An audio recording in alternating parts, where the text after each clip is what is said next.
喂，又係我啊，完啦。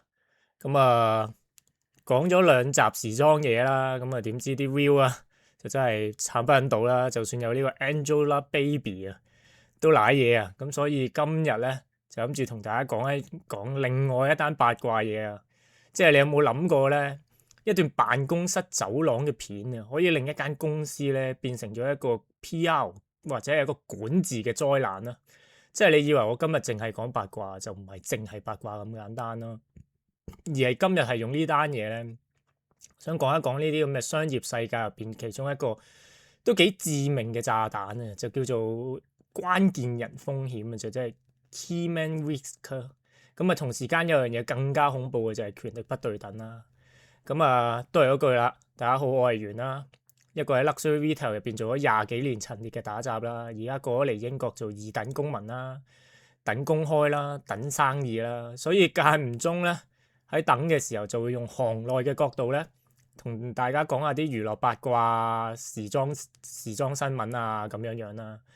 咁今日想講嘅呢單嘢就其實係新加坡房地產嘅新聞嚟嘅，就係一間公司叫做 Property Linked Brothers 嘅，簡稱係 PLB。咁啊爆出咗一單幾震撼嘅花生啊！即係呢單嘢唔單止係花生咁簡單啦，連商界都俾佢嚇一嚇咁樣樣嘅。咁啊，講翻清楚先啦。今日我就唔會逐格去解讀嗰段流傳嘅片段嘅。咁啊，最多講少少究竟發生咩事啦，亦都唔會做到好似鹹片解説咁樣樣嘅。今日主要都係講呢企業風險管理同埋呢個職場嘅倫理啦。正如我話齋，今日最主要拆四樣嘢嘅，第一就係公開層面啊，究竟係發生咗咩事啦？點解呢單嘢唔係私人醜聞咁簡單啦？第二、第三就係點解 CEO 同下屬嘅關係係 HR 嘅紅線？第四啦，點解公司要即刻割席啦？要除名啦？要佢辭職啦？要換 CEO 啦？咁啊，當然可能都會有啲 suggestion 同大家提議下去傾下咁樣樣啦。咁好啦。先講可以睇到嘅公開資訊啦。根據呢個新加坡媒體嘅報導啊，PLB 兩名高層啊就已經離咗職㗎啦。同時間咧，間公司亦都表示咧完成咗內部嘅檢討，同時間就會加強呢個職場行為守則同埋企業嘅管治，同時間亦有管理嘅安排，由原本嘅負責營運嘅高層咧。就暫接呢一個臨時嘅 CEO 去穩住呢個大局嘅。至於點解全城都會爆呢？就係網上流傳咗一段咧喺辦公室走廊附近拍到嘅片段啊，然之後就引起大量嘅揣測同埋二次創作啦。由呢個八卦咧直接燒到喺呢個企業嘅管理層面。但係都係嗰句啦，我今次想講嘅唔係段片入邊係乜嘢，我嘅重點其實係講點解呢一段傳聞啊，係要搞到公司要即刻止血啊！因為若果我要真係慢慢講嗰段片咧，嗱你見啦，平時我可能會擺段片喺度嘛，但係今次真係首先啦，你亦見到段片入邊你睇唔到男女主角究竟發生咩事嘅，最多係見到啲人拍嗰段片出邊聽到有啲嘻和下起嗰啲咁嘅聲嘅啫。咁所以就無謂擺出嚟啦，係咪先？一來一間 YouTube 黃標嘅，咁咪撲街係咪？咁好啦，咁我就係咁而家講一講究竟呢段片發生緊咩事啦？咁佢個畫面咧，主要就係公司辦公室嘅走廊嘅。咁啊，有人影到一間嘅玻璃房啦，然之後俾人用黑簾拉埋咗嘅，成間房就變到好神秘喎。咁啊，片段就令大家人最多聯想嘅位咧，就唔係畫面見到嘅嘢，就係我好似我頭先話齋嘅，就係拍片嘅人好似聽到咧間房入邊有聲喎。所以你會見到有人貼近去個門邊度啊，想聽清楚究竟係咩事啦。而最令人又唔係叫諷刺嘅，最令人印象深刻嘅一幕就係有人爬咗去地下，諗住跟呢個地下嗰條門罅去望下佢究竟發生咩嘢啦。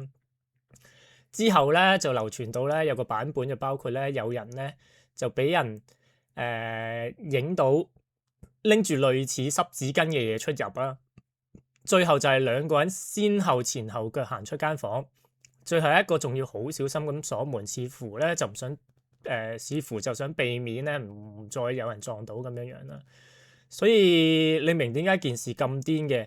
係因為唔係有人話咁簡單，而係拍個片嗰個地點同埋時間啊，究竟係咪需要緊火到咁樣？同時間係點解要返 office 搞咧？咁呢啲嘢當然都係另外一啲嘅花生位咁樣啦。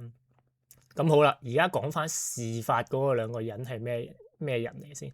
先講呢間 PLB 公司啦，佢其實係新加坡地產界入邊算係比較新派玩法嘅代表嚟嘅，因為佢唔係淨係好似傳統經紀咁賣樓嘅，佢主要都係靠佢主要都係靠社交媒體啦、靠影片啦、靠內容啦去做一啲流量同埋信任，即係將呢個賣樓嘅嘢咧就變成呢個流量嘅生意啦。咁咧件事就牽涉咗兩個人嘅，第一咧就係呢個林偉傑啊，據報係 PLB 創辦人之一啦，亦都係公司嘅領導層啊，而且係公司嘅點講啊，叫做代言啊，即係或者係品牌最主要啊，佢個 brand 就係靠佢出面㗎啦，所以好多人識呢個 PLB 公司嘅時候咧，第一個見到咧就係呢個人嘅。咁簡單講啦，佢唔單止係老細咁簡單啦，佢直頭係自己個牌子嘅本身啦。好啦，第二個女主角就係叫做 Grace Tan 啊。咁咧睇翻網上資料，佢係公司嘅戰略副總裁啊。我唔知佢 exactly title 係咩，但係似係嗰啲strategy VP 咁上下啦。同時喺社交媒體上，佢都係一個幾有影響力嘅 KOL 嚟嘅。IG 咧就超過19萬粉絲啦，所以你可以當佢係公司內容打法同埋人設打法嘅主要決策人啦。所以呢單嘢就唔係普通同事緋聞咁簡單，而係呢個公司嘅牌面啊，即係佢主要嘅 CEO 係間公司嘅牌面啦，再加呢個流量核心嘅就同時出現啦。咁一旦兩個關鍵人物一齊翻車咧，外界就一定會問啦：公司仲靠邊個代表專業咧？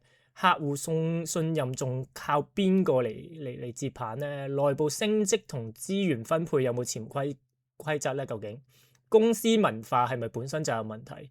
而當呢啲問題出現嘅時候，就唔單止係佢兩個私人生活，而係公司嘅管治能力啦、風險管理啦同職場倫理就會全部都會俾人質疑，因為佢兩個唔係單身嘅，佢兩個都係結咗婚有家庭。咁好啦。去翻真係一個生意層面上面講啦，咩叫關鍵人嘅風險咧？一句講晒就係當一間公司嘅生意太過依賴一兩個人嘅名氣啊、信任同埋人設嘅時候，一旦佢兩個出事嘅時候，公司就瀨嘢㗎啦。即係你可以想像一間公司係一座大廈咁樣啦，個制度同埋個流程係地基啦，團體同埋個產品係個梁柱啦，而關鍵人物就係主力嘅承重柱啦。咁當呢條柱一裂嘅時候咧，公司未必即刻冧嘅，但係都會開始搖搖欲墜咁樣啦。跟住連鎖反應啦，客戶就開始猶豫啦，即係你啲合作夥伴啊，或者係啲 sponsor 就開始縮啦，啲員工啊可能覺得間公司做得幾耐㗎，會唔會亂啊？即係會唔會執啊？咁樣啦。咁啊當然啦，若果你有啲人好憎你啲 hater 或者對手嘅話，就當然喺呢個時候就補多兩刀啦。最後你就真係可能慢性失血咁樣啦。而呢個 Keyman Risk 嘅最恐怖嘅位就係佢係唔會令你即刻死嘅，但係佢可能令到你慢慢救唔翻啊。咁點解 PLB 呢類公司特別敏感咧？因為佢哋係 KOL 型嘅公司，賣嘅唔單止係服務，仲賣緊信任啦、人格嘅魅力啦、追隨感啦，即係其實佢哋賣嘅係賣人設啦。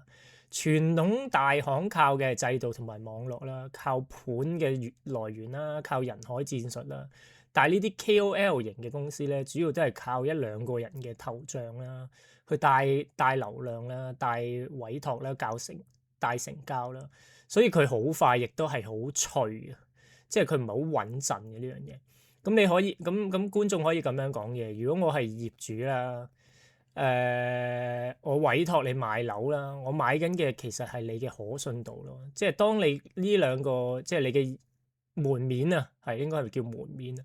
你個門面嘅可信度變得即係有唔可信嘅時候，咁我點解要冒住風險俾你處理我幾百萬嘅交易咁？係咪？呢個就係人設一旦崩嘅時候咧，品牌就會斷崖式下跌啦。即係你睇微辣就知啦，係咪？咁好啦，另外都講一講呢個職場倫理啦。咁其實好坦白講，辦公室戀愛咧就唔一定係死罪嚟嘅。但如果你係好高層嘅人，即係例如 CEO 或者係 C 字頭 level 嗰啲人咧，對於直屬下屬或者係核心高管，即係核心嘅管理層咧，就會引爆一個字嘅，就係都唔係一個字，就引爆一件事，就係權力唔對等咯。即係權力唔對等就會帶嚟3個災難嘅。第一就係公平性嘅災難，其他員工就會質疑啦。即係好似呢個 case 嘅話，Grace 嗰個升到呢個位，究竟係咪因為同老細有路咧？咁究竟佢升職加薪係因為能力啊，定係關係咧？咁只要一開始懷疑嘅時候咧，公司嘅文化就會開始氣氛啦，或者文化就開始有啲奇怪咁樣。第二就係法律同埋 HR 嘅災難啦，即係就算一開始你情我願啊，但係當關係一破裂嘅時候，就可能變成投訴啦，變成指控啦，甚至牽涉呢個權力嘅威逼啊！即係唔知啊，如果即係講得衰啲嘅話，可能點知係咪個 CEO 逼我要咁做，或者佢用之前有啲咩引誘我，或者係揾啲威逼利誘而叫我咁樣做咧？咁呢啲嘢咧就好，即係一發生喺公司入邊咧，就真係好鬼麻鬼煩。第三就係管理威信嘅崩塌啊！即係老細係定規矩個人啦，但係老細自己都破咗戒喎。你叫下面啲人點樣服先？即係做大嘅唔係淨係交 KPI 咁簡單嘅喎，你仲要對你自己定嘅規矩去負責啊！即係試當真一樣係嘛？唔食女就又食女咁嗰啲咧嚇。咁好啦，咁另外就去翻 PR 嘅層面嗰邊去睇啦。咁其實而家你就會明白點解啲公司反應咁快啦，要咁快去斬纜啦。其實呢招嘅切割咧，唔係淨係切割關於係因為呢個道德嘅審判啊，而係直頭要止血咯。即係數碼時代嘅傳聞嘅醜聞咧嘅傳播速度係可以好快嘅。即係你越拖咧，啲人就會越腦補噶；你越解釋咧，啲人就越幫你加個故仔落去噶。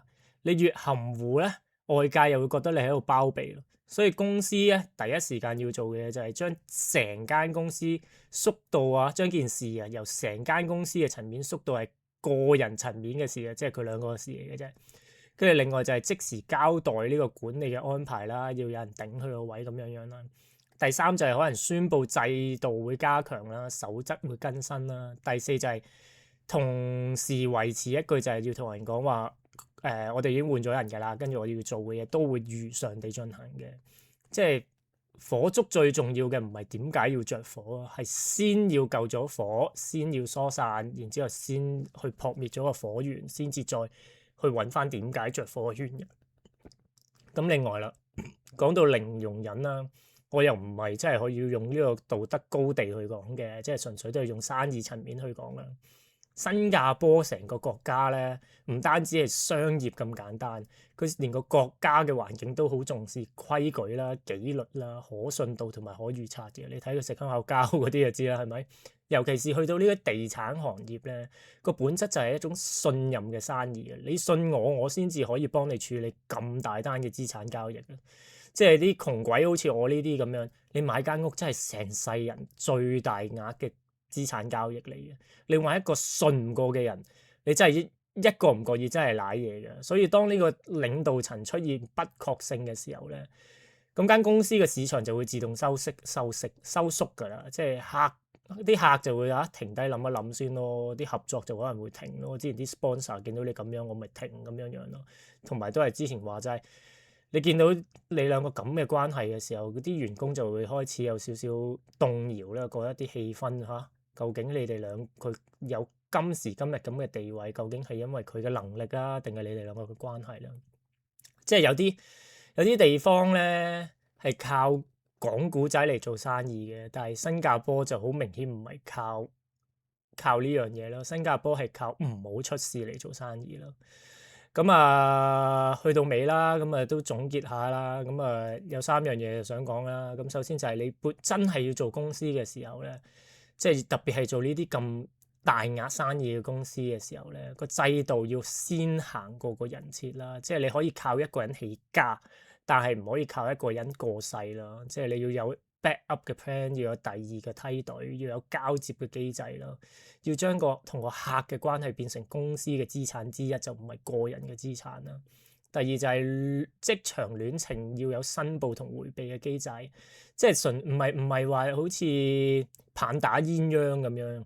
其實最主要都係要避免利益衝突同埋權力嘅壓迫啫。有上下級關係就可能要改 reporting line 啦，資源分配可能要有記錄有審批啦，即係所有嘢都白字黑字寫清楚，大家咪覺得清清白白，咪唔會亂咁講嘢啦。第三就係可能 KOL 式嘅營運方式最貴嘅，其實係真係個信譽嚟嘅。信譽係你最賺錢嘅資產啦，亦都係你最容易輸晒嘅資產啦。即係好似之前話響喉嗰單嘢咧，我已經唔記得咗條女叫咩名啦。你最後咁樣同泰莎同阿泰森 Uzi 咁樣握手，然之後佢喺度宣傳新歌嘅話，咁嗰件事咪令到你可能個信譽係有少少嘅影響啦。當然我唔知而家佢嗰個情況係點啊，因為真係唔係呢單嘢嘅話，我都冇睇開嗰個 KOL 嘅嘢。咁係啦，若果你真係個信譽有令到人有疑惑嘅時候，你可能跌嘅唔係 follow 啊咁簡單啦，你可能係啲客對你嘅信心啊，啲 sponsor 對你嘅信心啊，成個市場對你嘅信心啦。咁好啦，即係最後都純粹係個人經驗咁樣啦。即係如果你係一間人治多過法治嘅公司咧，即係升職靠近唔近啊，資源靠關係啊，規矩靠心情嘅話，其實最主要我諗都要學識兩樣嘢啦。第一就係咩都要保留記錄啦，即係 email 啊、brief 啊、approval 啊、handover 呢啲全部都要有白紙黑字啦。第二就盡量去同人保持一個界線啦，即係當然啦，我都好中意聽八卦嘅，但係就聽完就算啦，唔好做八卦新聞嘅供應商啦，就唔好做一啲咁嘅 voice messenger 啦，就更加唔好更加就唔好亂咁傳人哋嗰啲即係未聽到嘅嘢啦。所以我之前翻工嘅時候，點解自帶氣場冇人敢過嚟揾我，就係我通常聽完就算，我就唔想啲人行過嚟係咁同我講啲八卦嘢。係啊，尤其是係啲中層啊嗰啲咁啊，高中層咧，其實好容易賴嘢。咁好啦，今日呢單嘅 PLB 呢一單嘢咧，表面上係一個桃色嘅風波啦，實際上其實係一個關鍵人嘅風險啦，職場權力嘅倫理咧，同埋點樣割席嘅商業課嚟嘅。咁啊，所以若果大家都喺職場上有見過呢啲咁嘅情況嘅話，都歡迎大家留言傾下咁樣啦。咁最後啦，來都來了啦，咁就中意呢條片嘅就 like 啦、share 啦、subscribe 啦，唔中意呢條片咧就 share 俾你仇人，叫佢 like 啦、share 啦、subscribe 啦，咁我一有新片咧就會煩到佢噶啦。今集到呢度，咁啊下次再講啦，拜拜。